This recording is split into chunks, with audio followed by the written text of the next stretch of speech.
Продолжаем наблюдать над тем, что происходит в Ингушетии.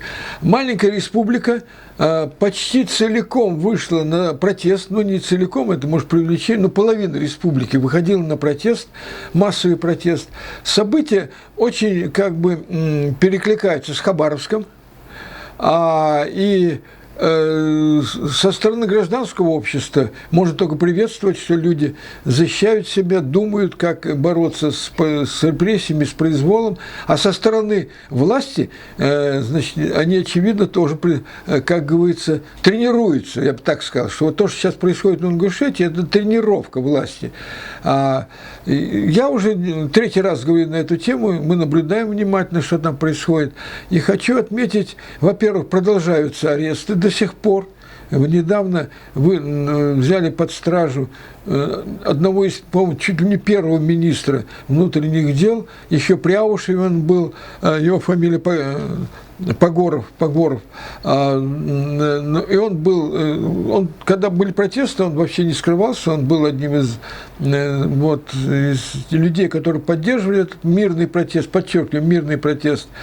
Потом его, 2 года, он понял, что его будут брать под стражу, 2 года он, был в розыске, скрывался в той же Ингушетии, между прочим.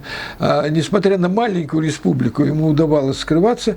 В конце концов, судя по обстоятельствам, я выяснял, вот как его нашли, или он сам, как говорится, сдался. Такое впечатление, что ему просто надоело прятаться.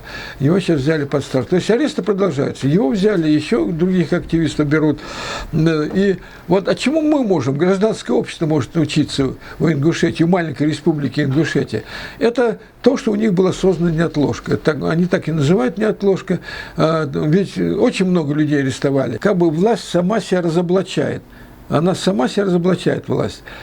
Если вы законным образом, якобы законным образом судите этих людей, то тогда почему вы боретесь с теми людьми, которые просто гуманитарную помощь оказывают этим людям? Они имеют право. Но если вы делаете незаконный суд, если вы незаконно судите этих людей, то вы понимаете, что каждый человек, который выступает, даже гуманитарную помощь оказывает этим людям, он такой же противник для вас, как тот же, который сидит на скамье подсудимых. Именно власть сама себя разоблачает сейчас в Ингушетии. И сплачивает, кстати, все население Ингушетии. К чему это приведет? Я бы хотел, чтобы власть задумывалась на 2 шага вперед.